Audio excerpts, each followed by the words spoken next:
Well, I'm here today with Pro Bowl tight end Chad Lewis. I don't know what title you like to go with. You're also the father of 7 children. That to me is probably the thing that makes you most exceptional, the fact that you have right. 7 kids here in 2018. But what causes more, what is more difficult, getting ready for a game or watching one of your kids get ready for a performance or a game or something big going on in their lives? For me, it was my game.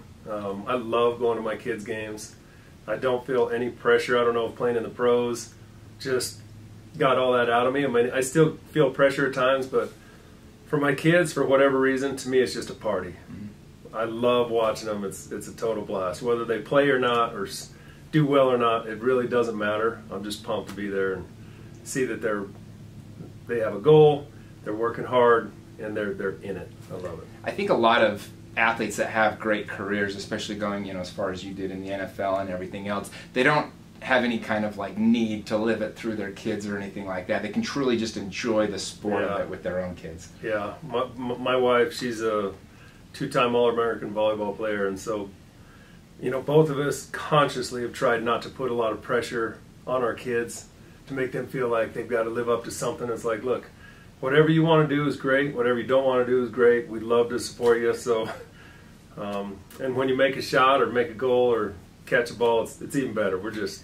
your biggest fans. So no, I think that's such a healthy way to look at it, especially nowadays. Kids with sports, it is one of those things that every kid that the more you can be a part of something, the more you can be involved in that team, and if you can really enjoy the journey of it and just enjoy playing, not have that stress of like having to be something or it has to go a certain way. Yeah. I think there's life lessons that you get all the way through that end up helping you in every aspect of life. Yeah, that's cool. I'll be interested in 30 years if my kids are like, you guys did it just right. Or if they're like, why didn't you put more pressure on us? We wanted to be superstars and you were just back there chilling.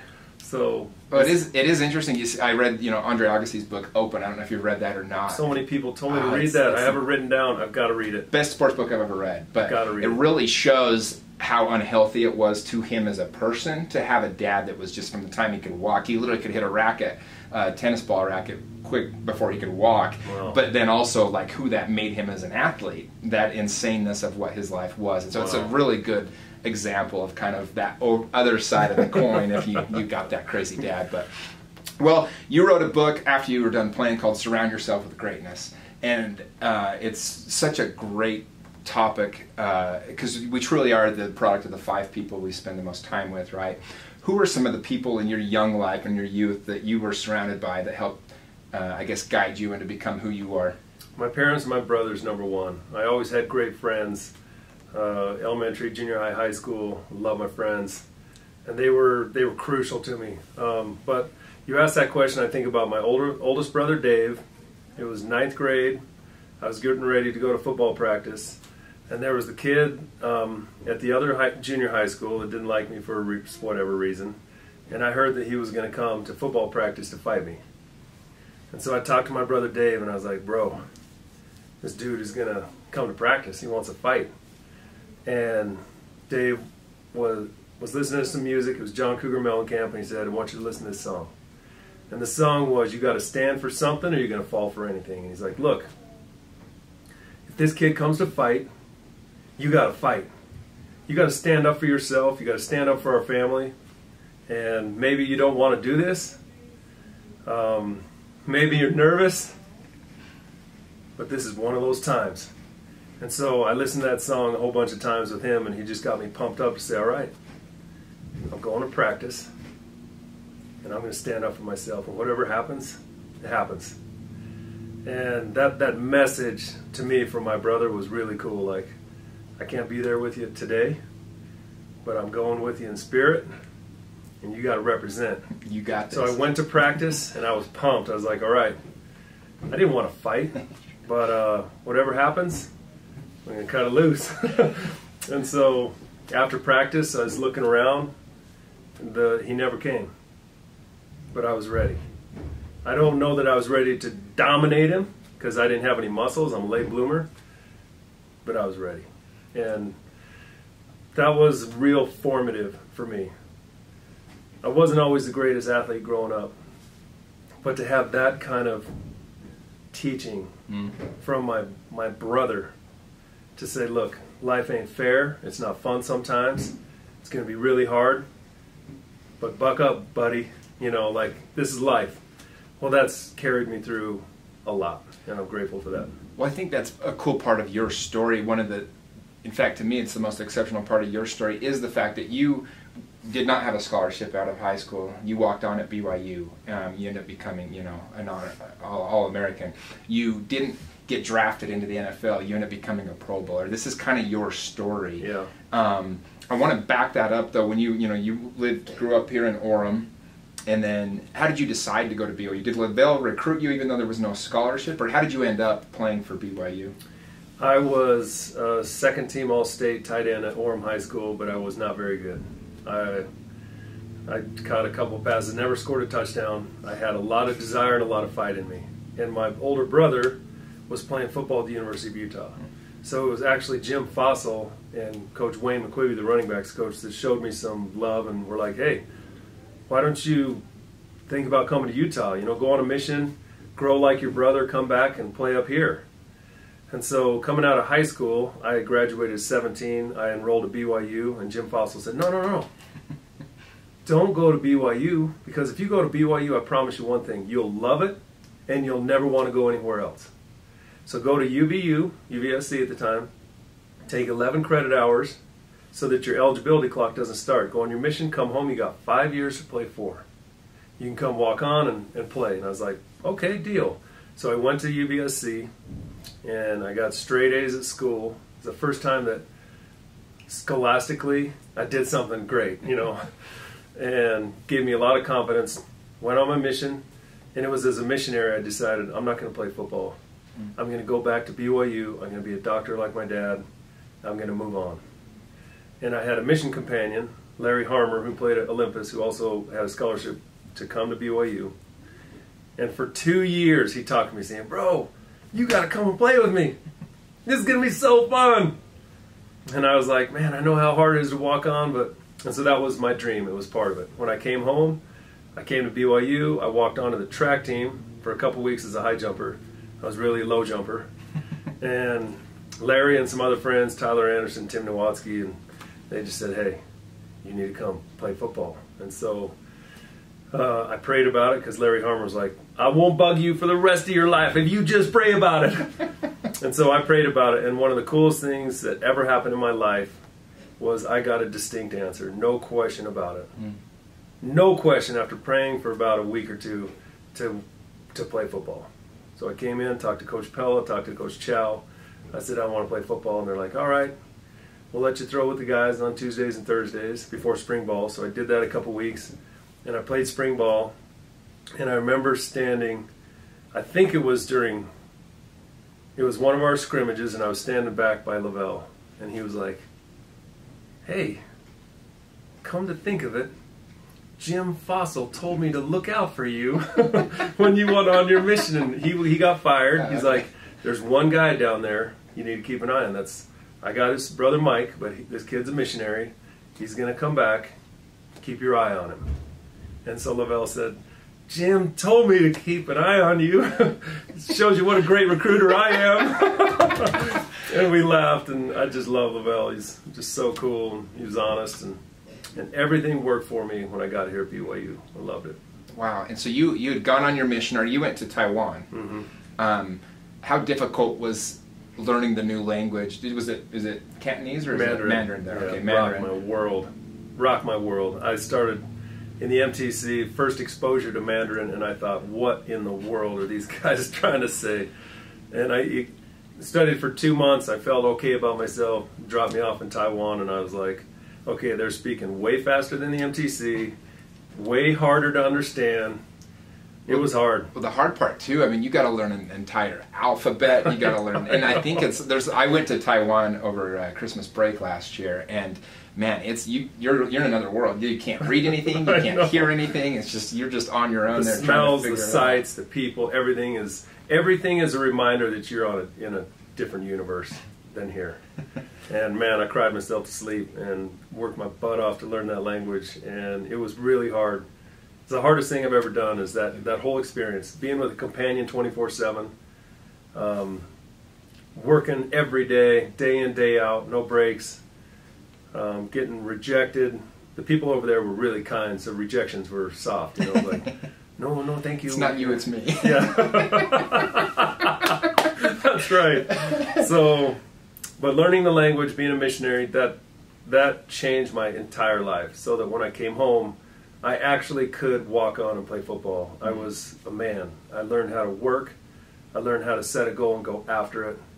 I learned how to face the music even when I couldn't dance. You know, I was like, you know what, this is what I want. I'll figure out how to dance, and we're going to make it work.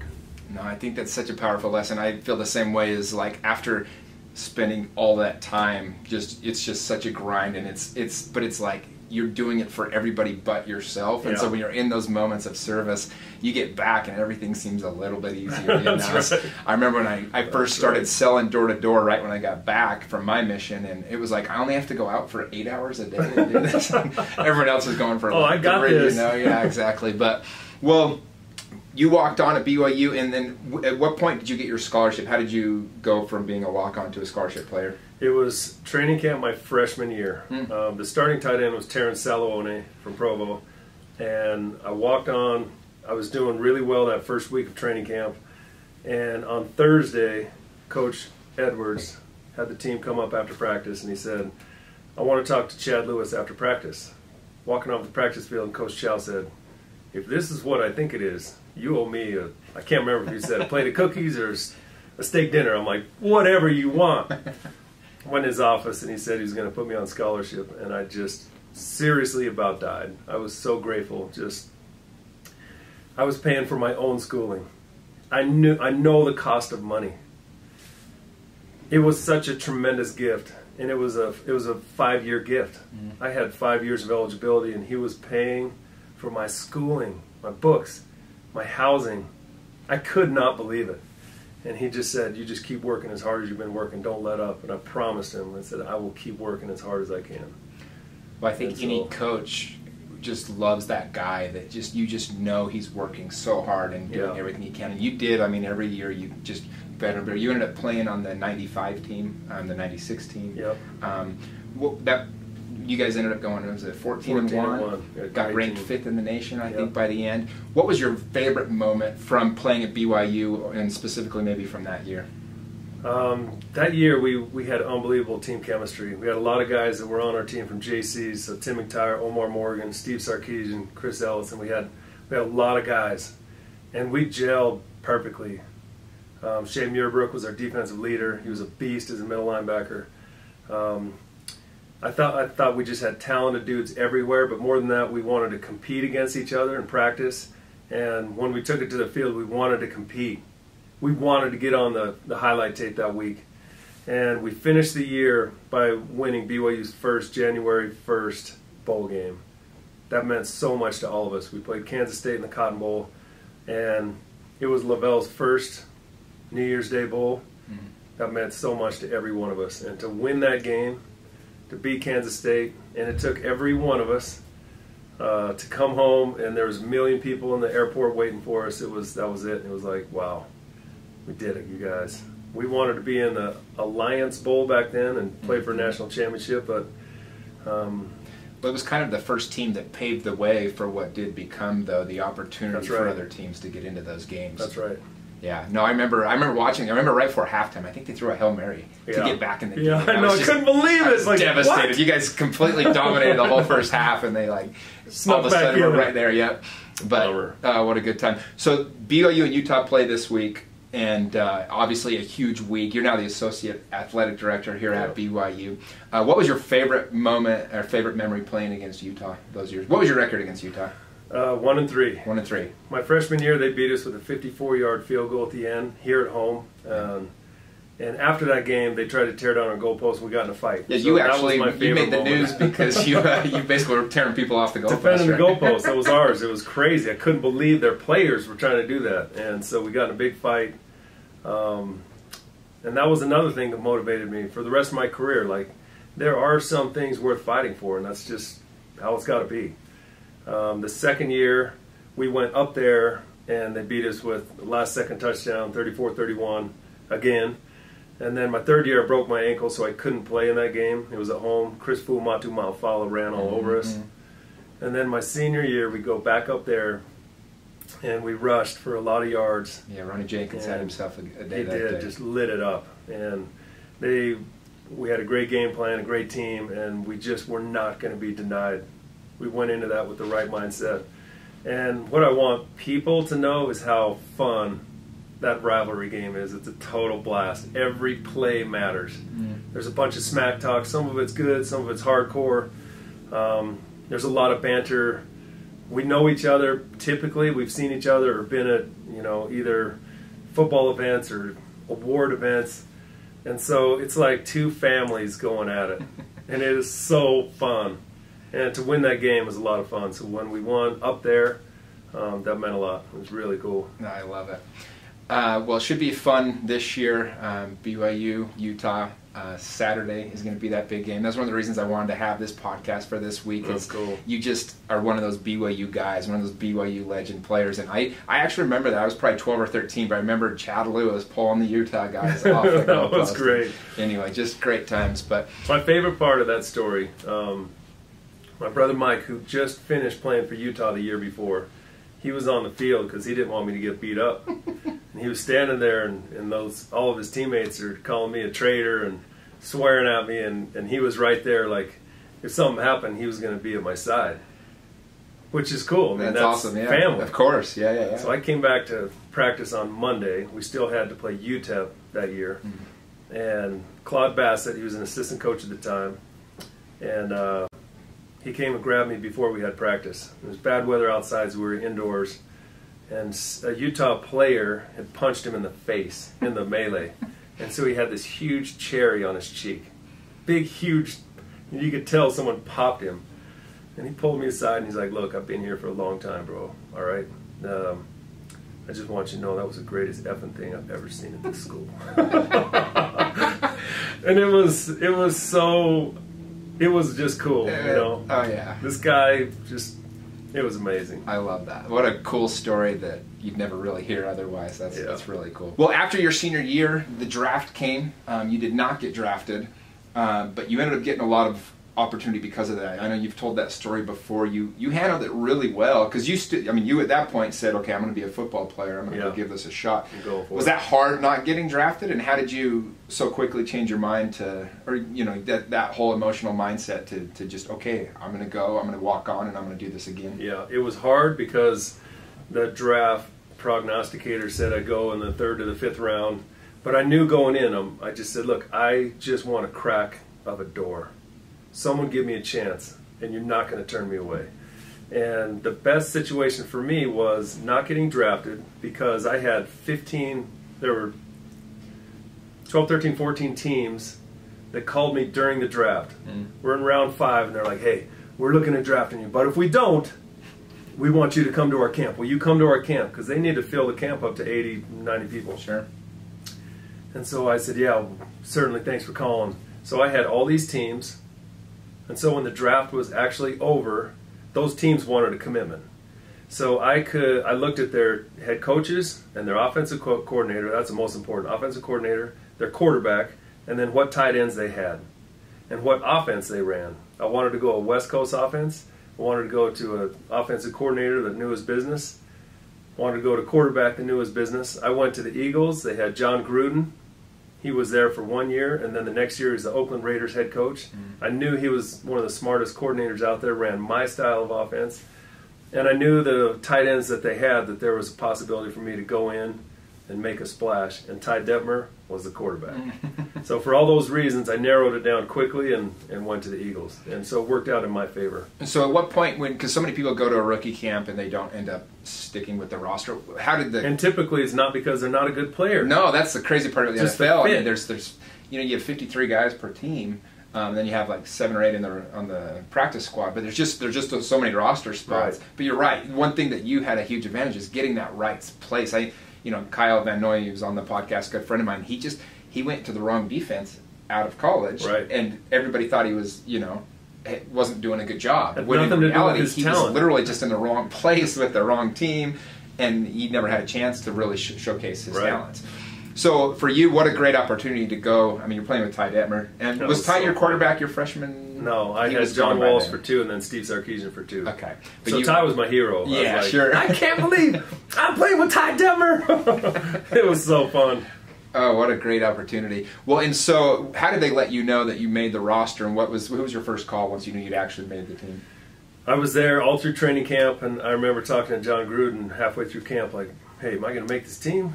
I have one child, and my wife's pregnant, and he stopped me. He's like, hey, didn't you go on a mission or something like that? And I'm like, yeah.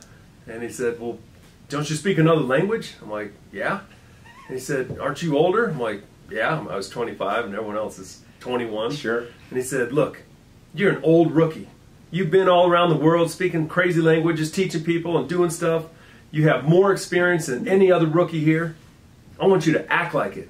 I want you to act like an old rookie. Don't come in here and act like one of these guys. And what he was saying to me is, look, man, you're playing great. Mm-hmm. Have some confidence. Dominate. Keep doing what you're doing. Don't act like these rookies bumbling around. Use that life experience that you've had to leverage and to stand on that platform and hit it. And it was an intense, good John Gruden conversation. Oh, what a great moment. I mean, Like- full of his facial expressions and everything. And it taught me a lot. I'm grateful that he said it that way. And it gave me a lot of confidence, even though he didn't say, bro, you're going to be on the team. Yeah, sure. And so at the end of training camp, and they had drafted a tight end. In the 5th round, Luther Broughton, who's a good friend of mine. And they ended up keeping the 2 tight ends they had plus both of us. So they kept 4 tight ends and made me part of the package. And Luther wasn't playing for several games, but I was. And so when they told me I was on the team, it was just one of those, let's go, man. Dude, It was cool. What a life experience to be able to be in the NFL. But there's only so many people in their entire life that can, such a small percentage of the world population that gets that opportunity. Yeah. Did you, once you were on the team, you were doing well, and then you had an injury. That's right. And so it's just one thing after another. What was the injury, and then you ended up getting cut because of the injury? That's is that right. correct? I broke my ankle with playing against the Falcons. I was on the kick return team, and I was just minding my business blocking, and a tackle got rolled up into me, rolled in my legs, and broke my ankle. And that was a bummer. I was cut the next day, came home to rehab in BYU, and then the Rams picked me up at the end of that year. Dick Vermeil fired his offensive guys, brought in Mike March for the next year. We traded for Marshall Falk. And so all of a sudden we've got this dream team, greatest show on turf. Mm-hmm. We go into that season, Trent Green gets hurt preseason, Kurt Warner out of nowhere. He was my practice buddy. All of a sudden, boom, he's a starting quarterback, rips the league, sets records everywhere. Mm-hmm. They win the Super Bowl. But week 10 of that year, I was cut and traded back to Philadelphia.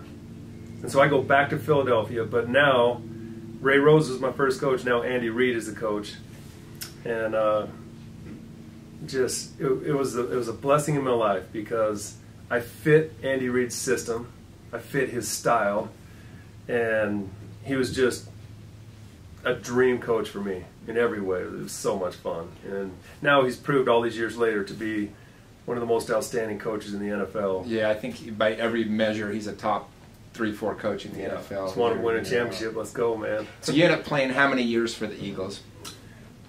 8 years for the Eagles, 1 year for the Rams. For the Rams. And which year, how many years before you made the Pro Bowl? I made the Pro Bowl in my 4th year. 4th year. And as it goes on, you guys start winning a lot of games. Donovan McNabb Yeah. was your quarterback. Yeah. I want to talk about specifically, obviously, the Super Bowl year. I think it was the Super Bowl of 2003, so the 2002-2003 It was season. 2004 season. 2004 season. And the game was February 2005. That was when the Super Bowl was. Okay, and so you guys, leading up to that, you were doing great. You guys played the Falcons, and you scored 2 touchdowns in that game. Walk us through the play when you caught the second touchdown, because you call that one of the best and worst moments of your life. It was so great because we get down to the 5-yard line. If we score, that means we just put this game out of reach. We are going to the Super Bowl. Mm-hmm. Andy calls a favorable play for me. I'm running a corner route. And, block first, play action, run to the corner. Donovan throws me a pass, back shoulder. I turn to catch it. In turning, my foot twists. I tear the Liz Frank ligament in my foot. It's becoming more and more popular in football. And catch the touchdown. I'm sitting on the ground. I know we're going to the Super Bowl. The crowd is going bananas. I'm going bananas. But I also know that something just totally wicked happened to my foot. I thought it was a broken foot. My teammate helped me up, and I told LJ Smith, I'm like, man, I just broke my foot. He's like, what? Crap! And I hobbled over. I tried to get in stance for the extra point. I couldn't squat down, so I called a timeout. And Andy's like, what are you doing? Called a timeout on an extra point. And so I walked over to him, and he said, what's the matter? And I said, I just broke my foot. And the look on his face and that feeling, our exchange right there, he's like, no way. Are you sure? I said, yeah, I felt it pop. And he was like, oh. Went to the sideline, and that was it. I mean, so here I had this experience where it was the greatest moment of my life. After losing 3 straight NFC Championship games, being an inch from the Super Bowl, now we're going to the Super Bowl, and I'm not going. It was just the most massive contrast. But my dad gave me a blessing before that game, a couple hours before the game, because my shoulder was injured, and sitting on my butt in the end zone celebrating, I had this divine gift. That's the only way I can describe it. I had a divine gift, and my gift was that everything was going to be okay. I had that feeling. It was a peaceful, strong, undeniable feeling. Everything's going to be okay. And so even when I went to the sideline and they realized, you just tore your Liz Frank. Let's go get an x-ray. I said, I'm not going to get an x-ray. I'm going to celebrate with my team.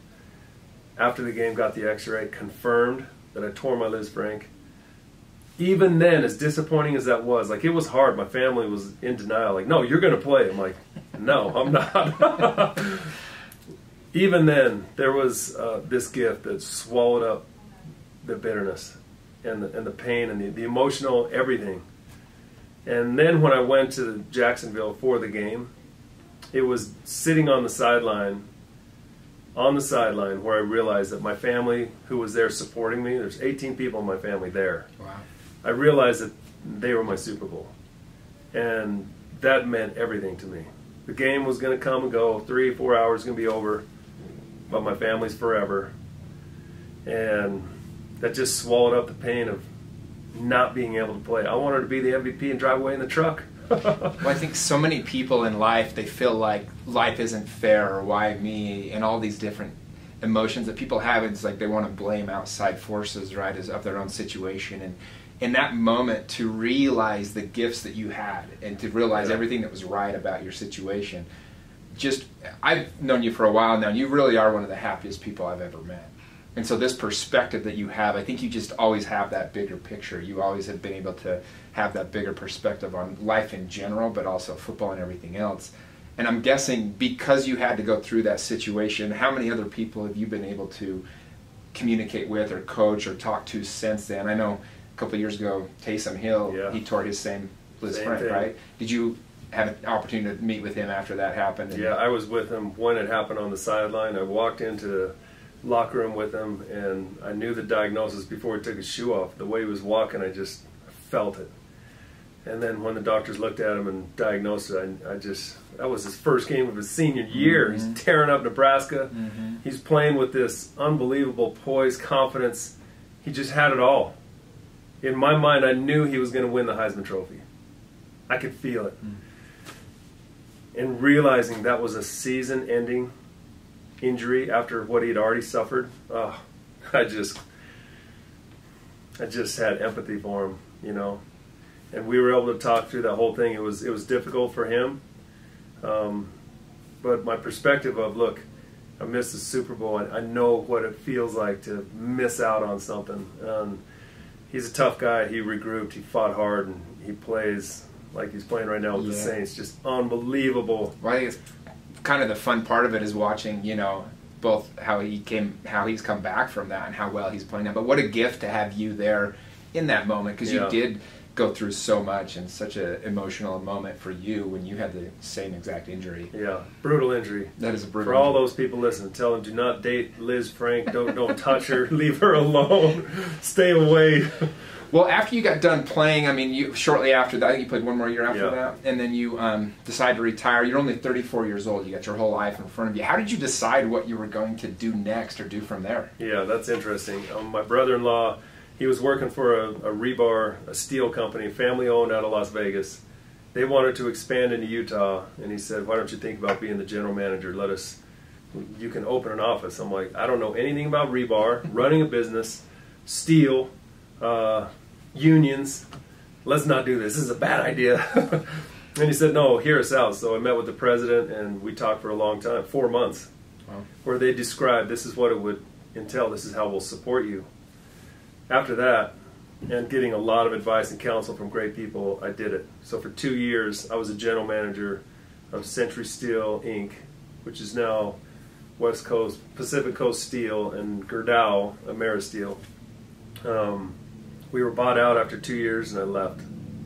Tom Hommel had talked to me before that and said, why don't you think about working with me in the administration? And I said, I need to get some real outside sport experience if I'm going to be of value to you. And Bronco also talked to me about coaching. Do you want to coach? And I told him at the time I needed to do this job. I needed it. I needed to get away, get a different perspective, get the experience that was going to give me. It was really valuable. Well, that really is, I mean, going from the NFL to a rebar company, right? Yeah. Even though you're going as like a managerial role, like, I mean, that took a little humility in and of itself, just to you're in the spotlight, you're playing, catching touchdowns in the AFC Championship, and all of a sudden you're working call it a normal person's job, right? What were a couple of the lessons you did learn putting yourself in that position? Because it's an uncomfortable position. I think there's a lesson to be learned there that a lot of people don't want to do things that maybe they don't have to do, or maybe they just would rather take an easier route at that point. What are the couple of things and blessings you got from taking on that role? I had to learn the business because I was going to be speaking in front of Big D Construction executives, Layton Construction, Oakland Construction, and those guys know their construction. They also knew my background. They knew I didn't come from a steel background. So when I'm presenting to those guys, I had to know my stuff. And so the learning curve for 2 years was straight up. And it was really challenging. I hired Frank Cetera. He had his own placing company of 40 guys. We joined forces. His son played football for the University of Utah, and he's one of the most amazing people I've ever met. He's an American to his bones. He's the most can-do, let's figure this thing out person I've ever met. And so I got to be with him. Todd Laney was the president of Century Steel. We got to work together. And the learning that I went through hiring people, sometimes you don't hire the right people. I learned the gift of hiring, and there's a lot that goes into that. Firing people, that's very challenging. You're firing someone that's the job that they're using to take care of their family. That's challenging, and I'm not a callous person. I can't just fire someone, move on, and be like, you're out, buddy. That's hard. Yeah. And so those kind of things, over the course of 2 years, I learned quite a bit. Wow, what a blessing. It's the worst part of my job. I hate firing. I wish I could just outsource all that kind of stuff too, because it really is, but you learn, like, hey, certain decisions have to be made, unfortunately, things like that. So what point... And the weird part is it's almost better for the person who's either not performing or not the right fit. They're squeezing their life to try and be there, but it's not right, and hopefully it's better for both of you. Well, I think that's one of the best lessons you learn by doing it, is you do actually get to the point where you realize, I'm not doing this person any favors by not firing them, by keeping them around in a position that, they probably don't want to be at anyways, right? It really opens them up to look for a different opportunity. So, I mean, you wrote a book. You did a couple of really cool projects. You worked, you went and climbed Mount Kilimanjaro with the Wounded Warriors. I know you raised a lot of money for cystic fibrosis. That's right. First, I want to talk about Kilimanjaro. Did you make it to the top? And you were going with a very unique group, because a lot of them were amputees and people that had severe injuries in the military, right? Changed my life. Went with 4 wounded warriors. 2 of them had their legs blown off. So Brian Wagner from California, Ben Lunak from North Dakota, and then Nancy Shalero, she was Marine, had her eye blown out from Brooklyn, New York, and then Michael Wilson from Baltimore, Maryland, suffers post-traumatic stress big time. That was our group. I went with Teddy Bruschi, who was my nemesis at the Patriots, most unbelievable guy I'd ever met, and then Jeff Fisher, head coach in the pros. And so that was our group. They call us Team Hard Target. They said if you can't be killed in war, you're a hard target. We are Team Hard Target. Our goal is to climb the top of Mount Kilimanjaro, 19,341 feet. And 2 of the warriors were able to make it to the top. 2 couldn't because of altitude-related issues.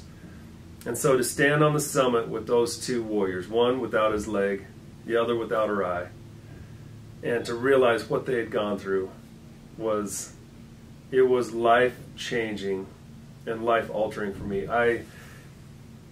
People have said, yeah, stand in harm's way for my freedom. I didn't know what that meant, really, until I heard for 14 days their stories. Now I can appreciate to a higher degree what it means for them to stand in harm's way for us, for our freedom. And walking down, Brian Wagner said, look, when you go home, tell people what we're doing. Don't treat us like heroes. We're born to do this. We love it. But the greatest casualty in war, it's not my leg getting blown off, it's to be forgotten. That's the greatest casualty of war. So don't forget us. And that still rings in my ears. And I love those guys, big time. Oh, what a powerful lesson. Yeah. I love how quickly you were able to name all 4 of them, because that stuck with you. I'm never forgetting these guys, those experiences, those moments up there on the mountain. Yeah. There's days where I will call them because I know they're still dealing with post-traumatic stress. And just letting them know, hey, I love you, man. Life is worth living. You got a great family. Let's keep hitting it. And it means a lot to me when I talk to them, and I hope to them, they're like, Chewy's still with us, man. That's what they call me, because I had a beard, and they were like, Shabaka. I think there's so much, it's so important to reach out to people. You just never know where people are in the situation. You talk about you just love reaching out, and it's a blessing to you. I kind of try to do the same thing in my life. I just try to think every day, like, all right, who maybe needs me? Who needs a little bit of Jimmy in their life today? And that's cool. If you're driving, turn the radio off, make a few phone calls to let people know that you care, that you're there. And it's so cool, matter. Bro. That's right. You're changing lives by doing that. Yeah. Well, it's funny because so many times, NFL players get done and they're just kind of not sure what to do. Even somebody in that position, how often they might just need a phone call. There's a lot of them go through depression, professional athletes, because they were living in such a high moment, right? And they had so much to go for, and they knew what they were supposed to do. And then all of a sudden you're like, I got to figure this out. I know. Here you've trained your whole life to do this profession. And then that profession is no longer available. You cannot go forward. Yeah, and you're only 34. You had a full career, You've got to do something else. And a lot of guys, they will spend their savings until it's gone before they take an entry-level position somewhere, just because it's like, well, I don't want to take that because it's not a cool job, and that's a hard thing. Well, I think that's what was so cool about you. I mean, you go and start working for a rebar company. That's really cool. Like, that, to me, says a lot about your character. One question I want to ask you, I had a friend of mine knew I was coming to interview you today, and he wanted me to ask you, because your faith is so important to you. You're a very spiritual person. You have Captain Moroni and the Stripling Warriors above your desk. Was it hard being in the NFL and not being able to have normal Sundays where you care so much about your faith? And how does an NFL athlete, how did you handle balancing your faith with having those busy Sundays? Yeah, that was hard. And my wife was the most key. We read the scriptures every day together. And then I was given this amazing gift because my bishop, Vi Sikahema, had played football at BYU, Green Bay, Arizona Cardinals, St. Louis Cardinals both, and then the Philadelphia Eagles. Mm-hmm. So here's my bishop, who played at BYU and the pros. He was a Pro Bowl kick returner. I could go to his house, which we did several times a week, have dinner, and we would sit and tell stories, laugh and cry about teammates, stories, coaches, college, pros. I had this resource of a man who knew me as well as anyone because of who we are as Latter-day Saints and playing football and pros, BYU. I couldn't believe how lucky I was to have him and his wife Kayala. They were amazing. So to make that transition to a cold business football culture, he was just huge for both Michelle and I. Wow. Is that part of what you mean by surround yourself with greatness, these people that you were lucky enough to have in your life? Find them. Consciously find them if possible. And if you luck into them like that, then embrace it and make the most out of those times make the most out of those people with time, with love.